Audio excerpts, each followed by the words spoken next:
welcome to AADAP Prevention 365 podcast, where prevention is every day in every way. Today we have a special episode.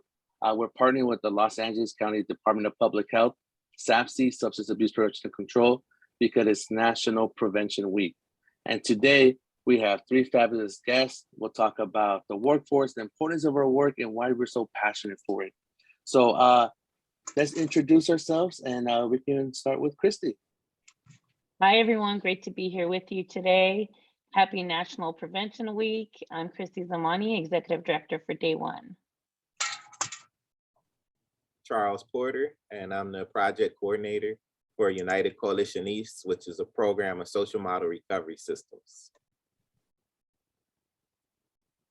Good morning, it's Stephen Cagle. I am with the Core Center, Connecting Opportunities for Recovery and Engagement in Inglewood at Curtis Tucker Wellness Center, and I'm part of Substance Abuse Prevention and Control. Awesome. And again, my name is Marlon Pascual. I am your host for today and a community organizer with AADAP Inc. So again, today we're going to highlight the prevention and workforce and what we do here in LA County. We definitely want to highlight the commitment that we have to the community. We'll share our personal experiences and stories. Definitely want to highlight mental health along with the prevention work. So I guess we'll just get started. So my first question, and I'll direct it to Steve, and Christy and Charles, you can chime in as well, is do you have a personal story that really attaches you to the substance abuse prevention work? Or is there something that makes you very passionate for the work that you do? Yeah, thanks so much, Marlon. Fortunately and unfortunately, I have experience in substance abuse, 23 years worth of, damaging myself. And I just never thought that I could come out of it especially at the end. So because of that, I just fell into this wonderful workforce and group of people that we assist other people. Sometimes I just, even sitting here thinking about it, I can't believe that I'm where I'm at today because of my history. And it's been such an honor to be able to help other people. I worked on an acute detox for 12 years prior to coming to the county, and to help those people like I was coming into a program sick and not feeling good and not understanding my own thoughts, to be able to help them really set the course for my life. And I've just never stopped. And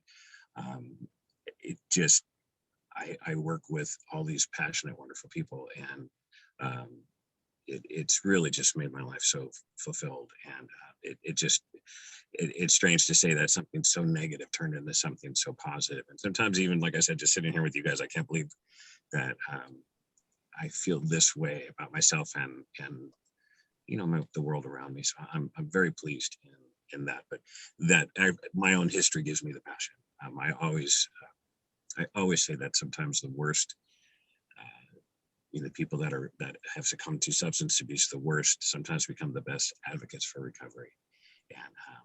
And I think that's a big part of my story. Well, thank you for that insight to your life. And as you said, now you're a light for our community, especially as what we consider Spot A, right? The South Bay and Harbor area, Inglewood. So thank you, Steve. Is this anything similar for you, Charles or Christy, or maybe it's a different insight, a different experience for your passion? Well, I think for me, and kind of piggybacking on the theme of the intersection between recovery and prevention, the program that I work for, United Coalition East, it's a program of social model recovery systems, but social model recovery systems were really pioneers in the treatment field.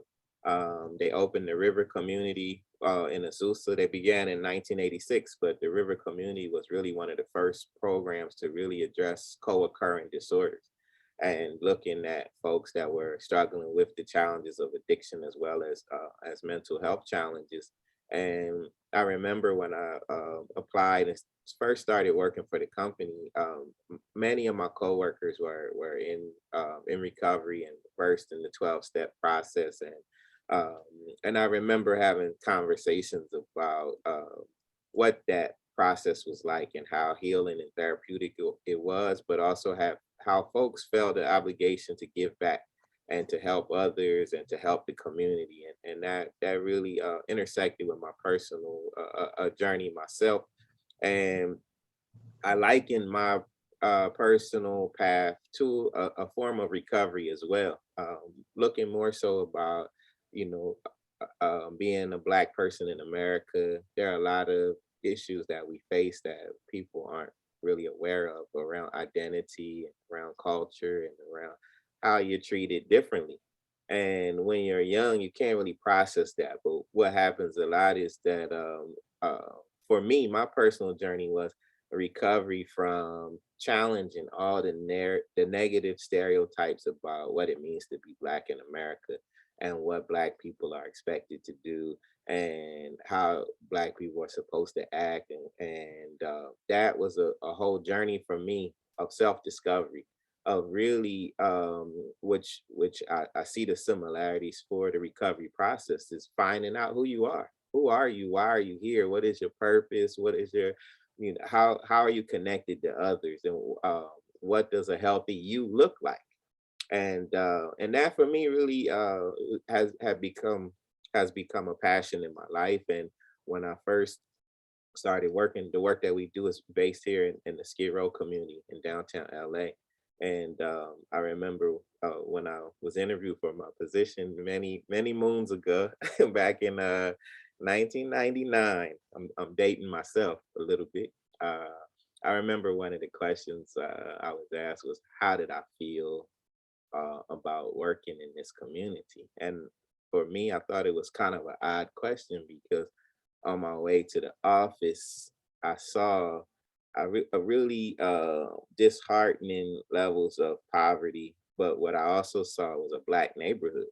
And I felt comfortable. Like, these people are like me. These are my people. Like, this is this is my community. And so I wasn't even aware of the issues that many folks in Skid Row were facing.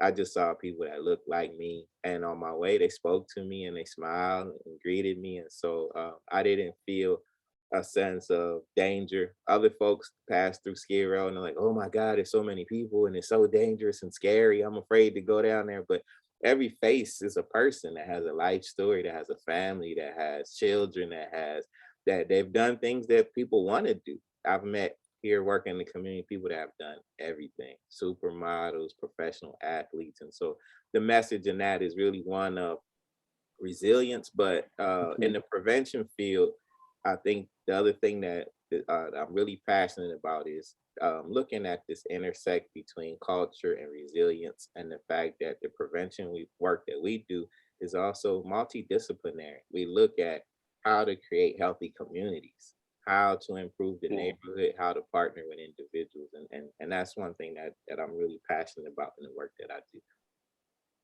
Awesome, Charles. Thank you for your commitment. 1999. Yeah. We're committed to this work. All right, Christy, do you have anything to say?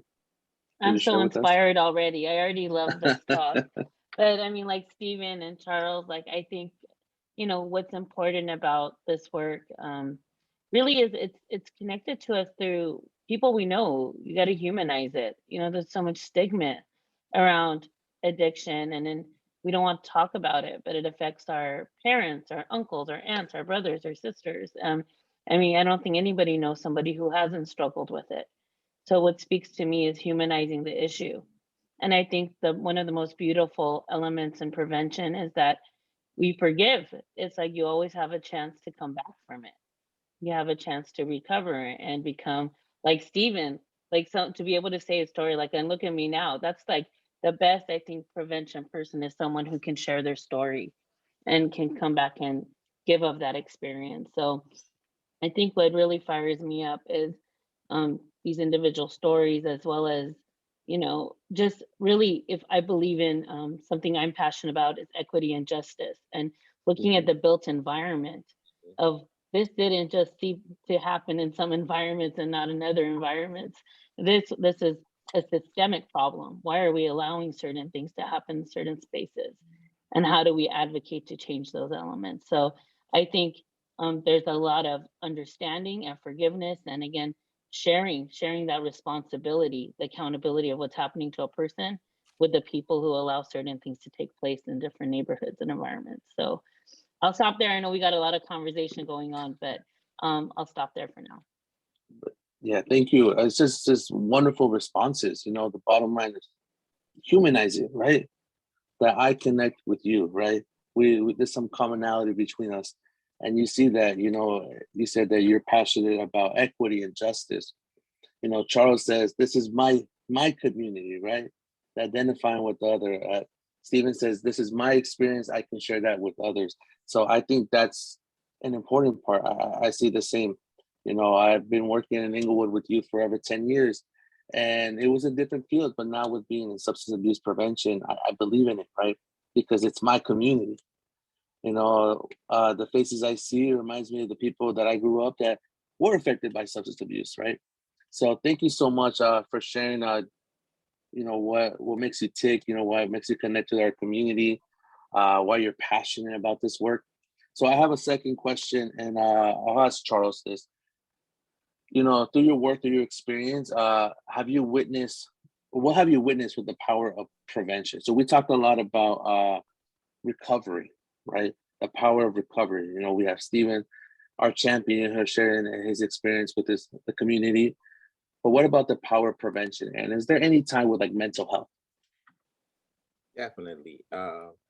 One thing I want to just kind of highlight is that Christy touched upon is looking at the systemic like contributing factors. I think for me and the work that we do, that's really been key when we talk about prevention.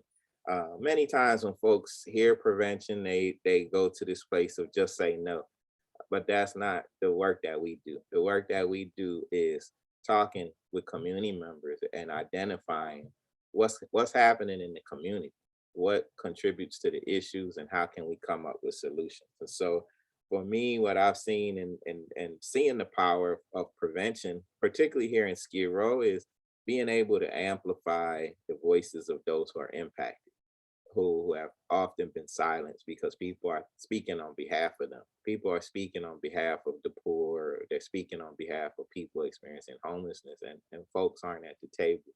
And politically, it's been a struggle for representation. There's been a fight in Skid Row for decades to create a Skid Row neighborhood council where the neighborhood tells the city what they would like to see. And for me, I see that's part of what I see as the power of prevention and work that I've seen. The testimony um, through advocacy over the years, the community meetings that we host and participate in, the decision makers come to the table. They come to Skid Row meetings. They're there. We have representatives from the local council office, the mayor's office, recreation and parks, all of those systems that affect the neighborhood. Through advocacy, folks would go to the public hearings and make noise, and they were like, whoa, let's come to you, don't come to us. And that's the real leverage that you get, because sometimes folks feel as if it's a poor neighborhood, you don't have political leverage, but you have their strength in numbers. And when you show up at public hearings and folks are embarrassed, then things start to change. And we've seen that. So we have collaborations with decision makers where folks that some folks who are unhoused formerly or currently are sitting at the table with decision makers and able to tell them this is what we need. And the things that people need, they're experts on. So that's the other piece, is being able to really, as I mentioned, uplift the voices of those who are impacted. They are experts. If you say, oh, what are the major drug-related issues in the community? They'll tell you, well, this place right here, they sell to minors. That place right there, you know, we got 5 liquor stores on one block. I don't know why. I don't know what's going on in the planning department, but they put 5 liquor stores on one block. And so I think that's really the power. It's just the testimonies from people who are given the opportunity to participate, the feedback from community members. So we do a lot of engagement in our local parks. And community members, when I see them, they're always like, wow, you're the people that come to the park. We really appreciate what you do. It creates a whole new vibe, you know, the music, the opportunity to be represented.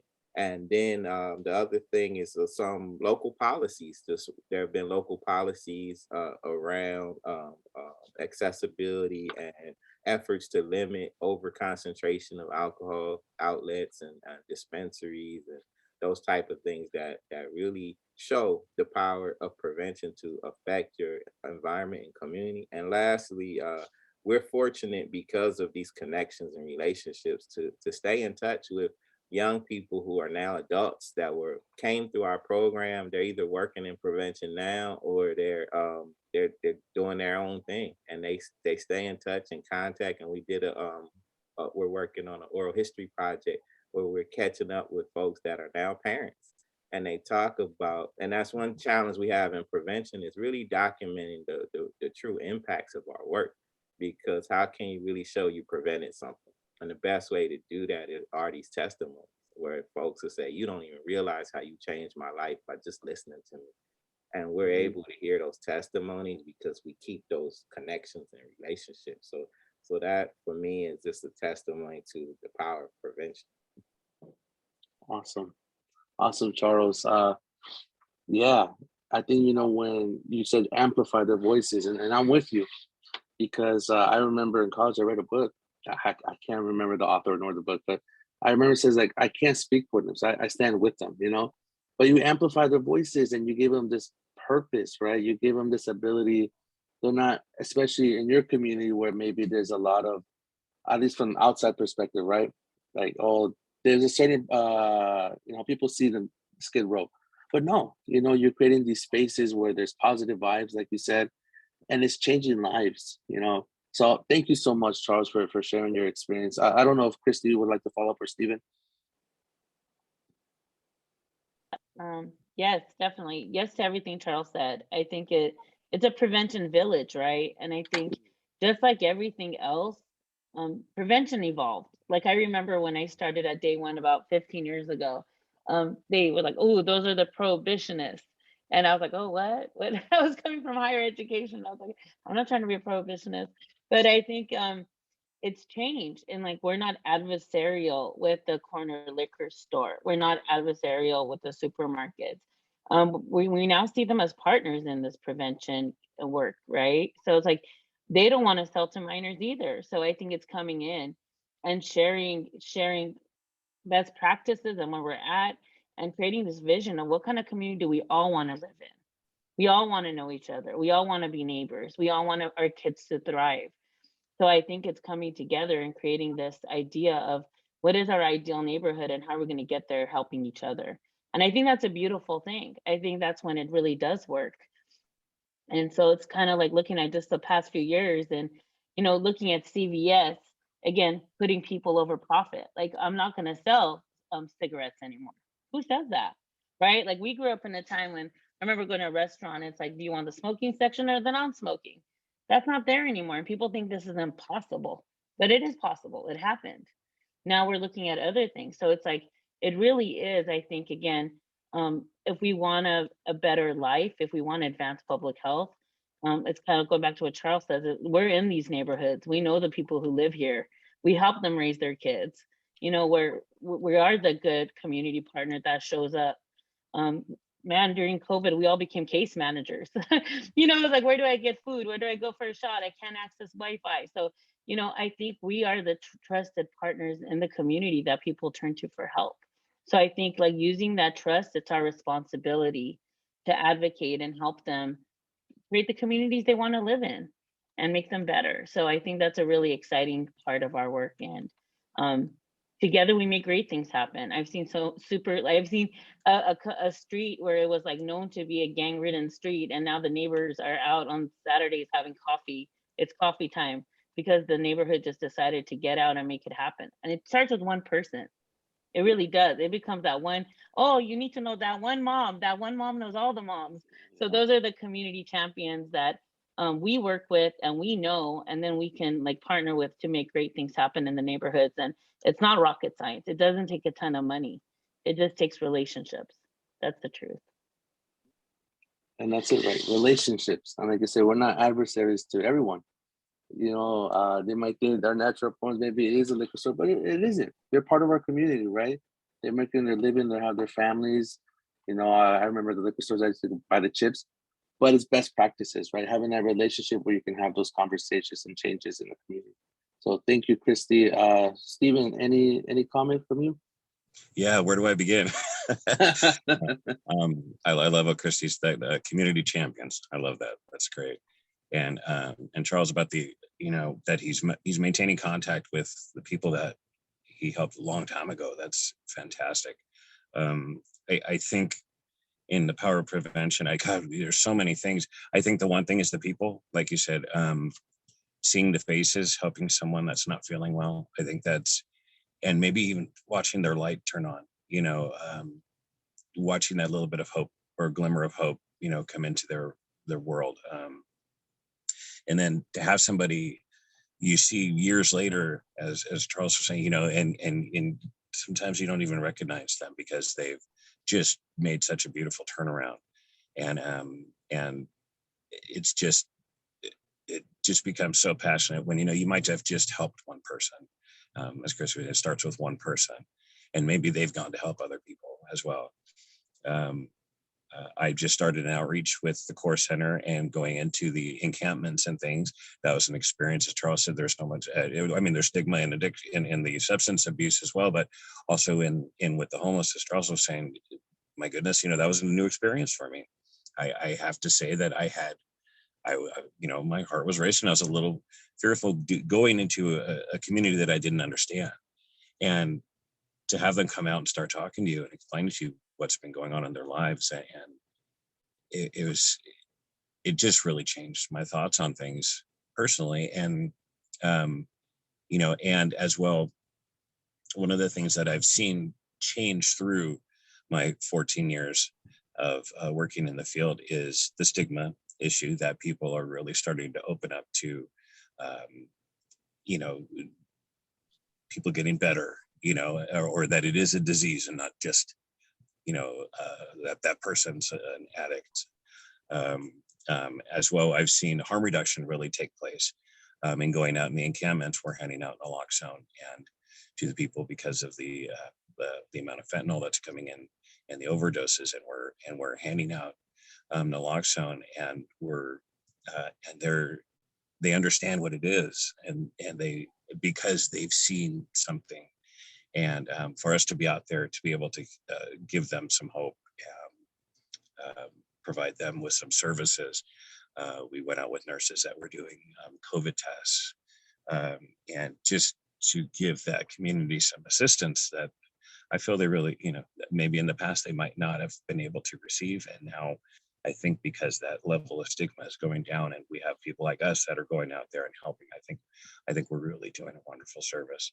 I've also seen the mental health aspect of this really take a turn, whereas I see, whole person care. I see the whole person being cared for now, whereas 14 years ago, they would just concentrate on, pardon me, the addiction versus, seeing the person as, let's look into why, instead of just, well, we need to just fix this person. And I think that's been a real wonderful change for me to see, is that we're looking at the person's history. We're seeing if they've had childhood trauma. We're kind of embarking on a journey with the person to really help everything about the person, not just the fact that the person might have a substance dependency. That's one thing I've really seen change for the better. And then the harm reduction, such as the naloxone that we're trying to get out there right now to help the people, to maybe save some people from overdose. It's just, it's this work that I do now is so much different than what I did before in the detox, because in the detox you have the specific job that you're doing, and now we have the ability to just really get out there and meet all these wonderful people like you guys, and then as well try to really get out there and just serve our community. And it's my passion is coming back as well, because COVID really, we were at home for a long period of time, and we weren't really being able to get out there and assist the community. And now it's coming back again. And so I'm starting to see some real benefits. and that, and like I said, really being able to see the faces of the people we're assisting, and to show them that, as Charles said, that they do have a voice, and that we can care for them. I think it's been really special. I wanted to add one other thing real quick, that just in the prevention, we've been using this mantra that connection is the opposite of addiction. And that really is to the point, as you mentioned, just how COVID has impacted folks. There have been increases in, mental health challenges, substance abuse. And so that concept of community is more important than ever. And we were fortunate, as Christy mentioned, to be able to respond in real time. And so when a lot of folks were safer at home, we were trying to figure out how we can support community members that had no one.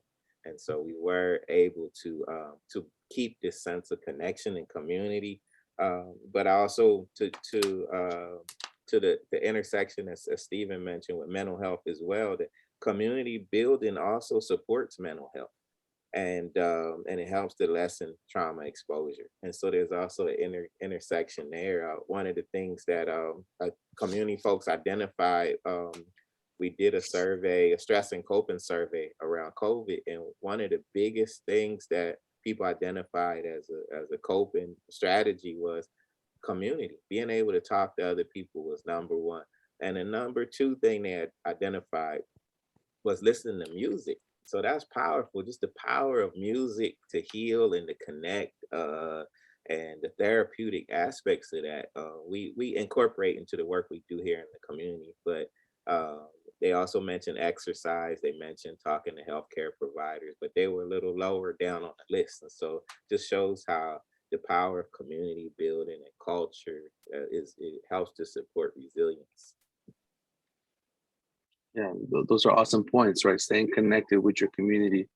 And I think earlier in the discussion, we talked about everyone kind of having their story, right? And everybody's story matters. And I think Stephen was able to kind of show that through his experience, right? He said he went into a neighborhood he didn't understand, but when he started listening to who they are, right? Their experiences and so forth, he was able to connect with them. And I think that's what we do, right? We connect, and being part of that connection where we listen to someone's story, one-on-one basis, or even from a survey, how they cope, that's what we're trying to do, is connect with their communities and provide everything they need for substance abuse prevention and mental health support. So thank you so much for these responses. So we have our last question. So I think, prevention workforce is a purpose-driven career. So Christy, can you expand on why this prevention work is a purpose-driven career? Why is it that? I think just listening to Charles and Stephen in this conversation today, we know prevention takes heart. You need to have heart. This is a human issue. So I think, again, stepping away from only one person too, I think when you're really doing effective prevention, you understand that you're not just helping one person, you're helping an entire community. That's the truth. And I wrote this quote, I captured it today because I want to share it with y'all, but it's my new favorite. And it says, "The soil in which we're rooted, the branches on which we grow."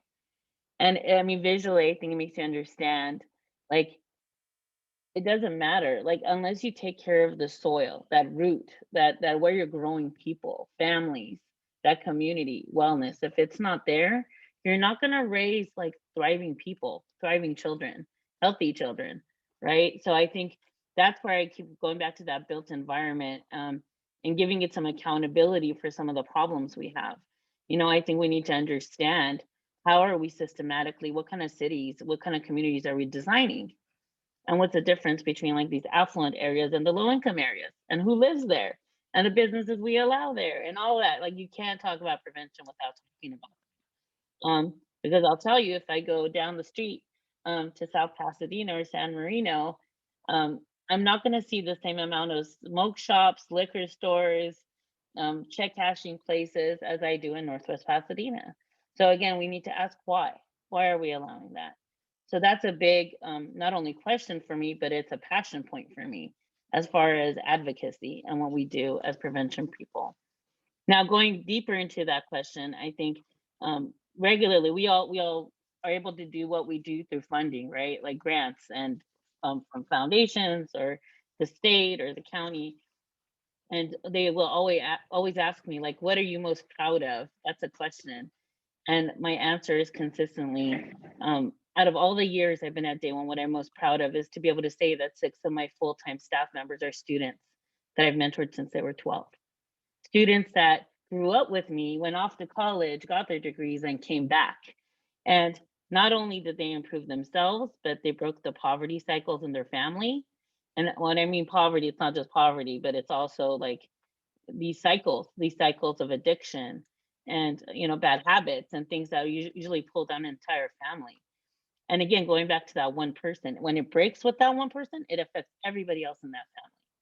When I get Eric to go to college, so will his younger brother and sister. Things change. With that one person, everything changes.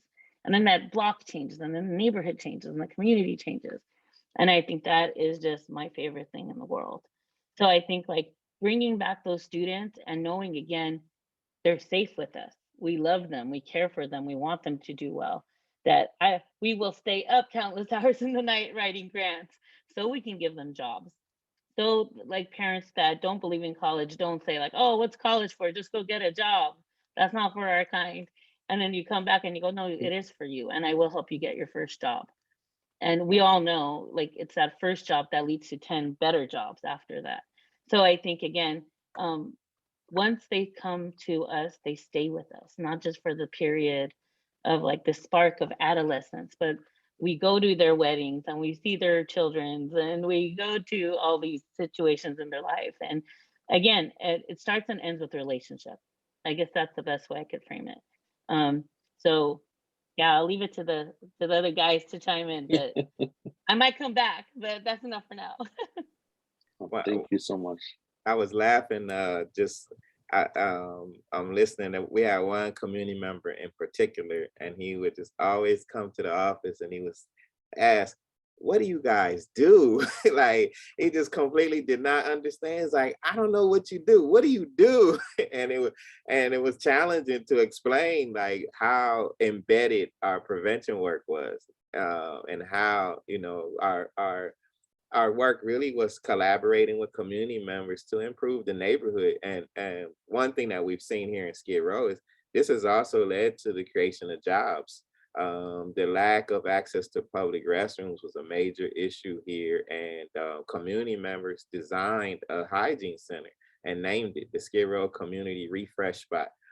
Partnered, got resources from the mayor's office, from LASA, and we're able to create a center that's open 24 hours where people can go take showers, do their laundry, use the restrooms, charge their phone, have access to drinking water.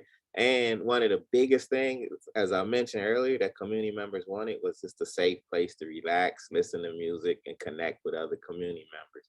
A place where people are treated with dignity. And so the work that we do also creates opportunities that didn't exist previously to address these social determinants of health and these community issues that are harming individuals. And I think that's one thing I want to stress is just thinking outside the box, just like social enterprise, like engaging folks that are impacted and creating their own businesses and being able to give back and being able to support the community. Because when we see these intersecting issues, poverty, and the work that we do is fundamental. Poverty and how it contributes to mental illness, how it contributes to substance abuse. And so and to Christy's point as well, just being able to show community members that that your advocacy can create employment opportunities. We've been able to expand employment at our local parks to improve the parks and to hire local folks to help manage the parks and to have a presence there. And so there's also opportunities just for looking at land use. Why are certain uses allowed? Who's in charge? Who works in the planning department? Why don't we have people from our neighborhood working in planning? You know, it leads to leadership opportunities, folks that want to explore careers in politics and education. And lastly, I think just looking at just spin-off opportunities to provide support. Diet is a whole another crucial piece that's connected to culture, healthy food access, foods that are culturally appropriate, and then and healing rituals. We talk about trauma exposure.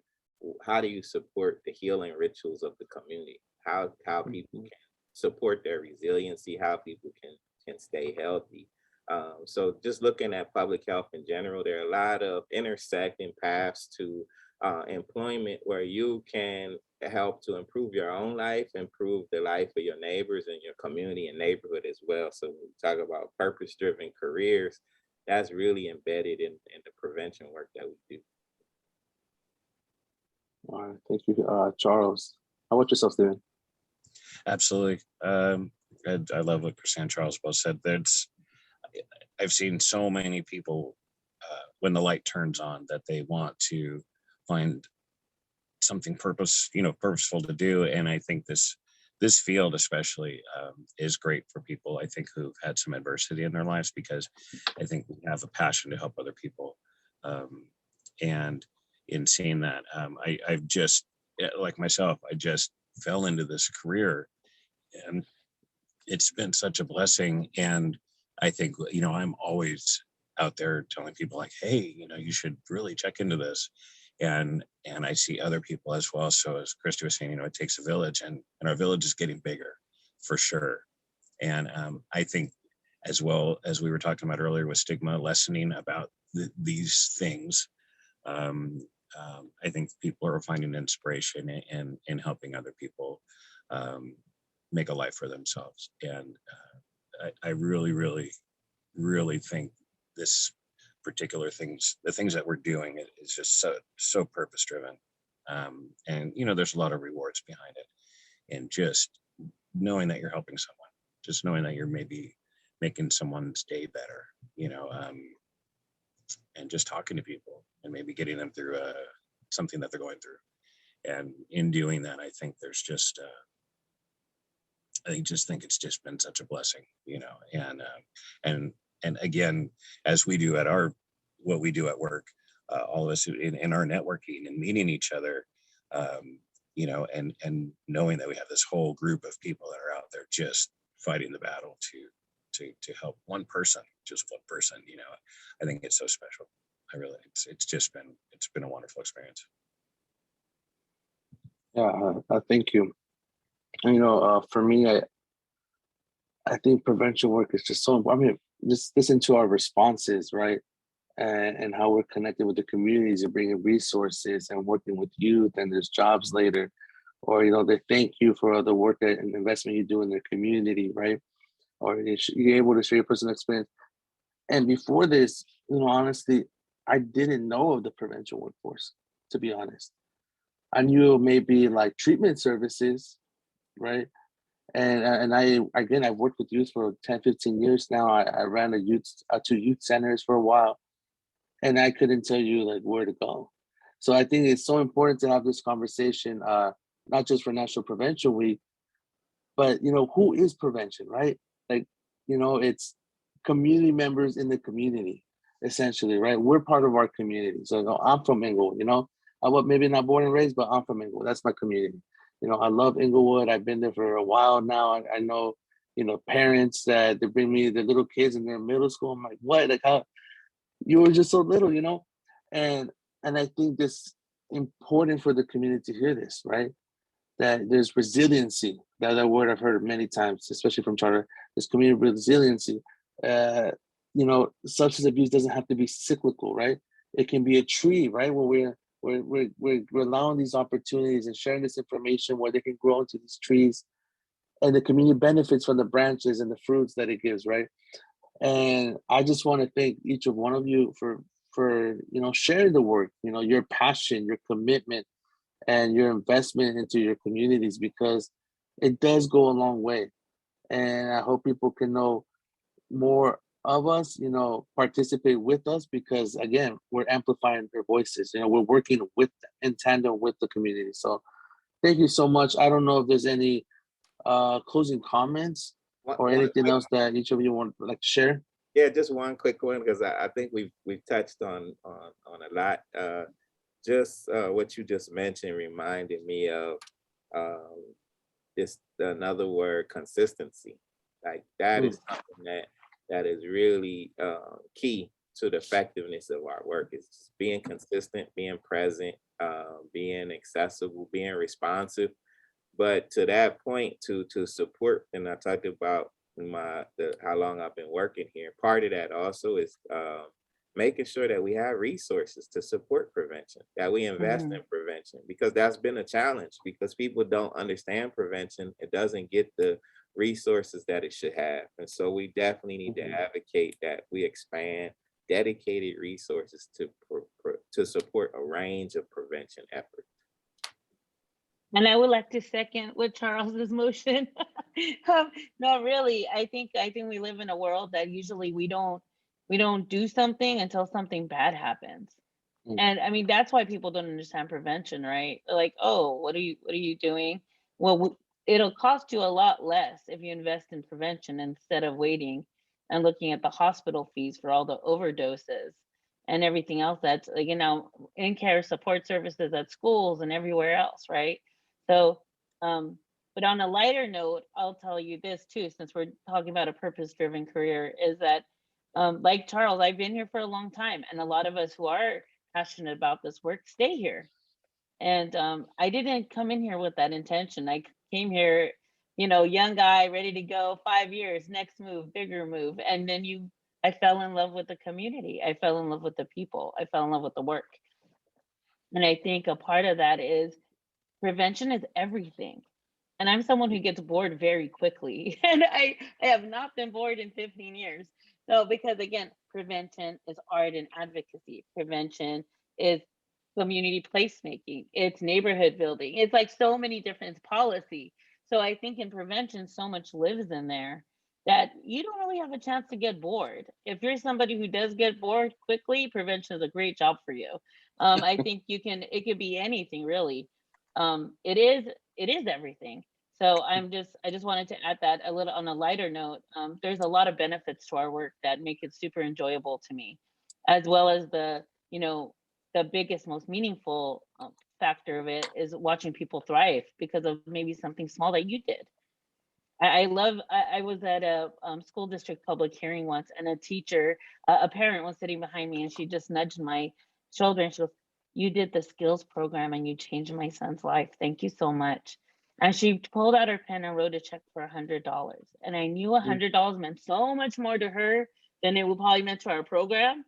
But I mean, I've been taught to humbly accept, and say thank you, because it meant that much to her, because you saved my son's life. And I think that's what prevention does. So cool stuff. Great afternoon with you guys. You have any comments yourself, Steve? No, I just wanted to really thank you guys for having me. This has just been wonderful, and to be able to just have a nice conversation about what we do and how we can, I've gained several ideas just from being here about how, just to keep it going, to assist my community, so I really appreciate you guys having me. Thank you. I appreciate everybody here. Yeah, and thanks for moderating, Marlon. Yeah, great job. Keeping us on point. Yeah. Thank you. All right, as we wrap things up, I want to thank Christy Zamani, Executive Director at Day One. We have Charles Porter, Project Coordinator at Social Model Recovery Systems, United Coalition East. And then we have Stephen Cagle, with Substance Abuse Counselor at CORE at the Curtis Tucker Center of Community Wellness out in Inglewood, California, representing the South Bay and Harbor area. And again, my name is Marlon Pascual. I'm a community organizer with AADAP. And thank you for being part of this special presentation of Prevention 365 podcast in partnership with the Department of Public Health here in Los Angeles, the Substance Abuse Prevention and Control. And usually we say we do prevention every day in every way, but as part of this conversation, prevention is everything. Thank you, everyone. Yeah. Take care. Take care. Take care, everyone. Thank you.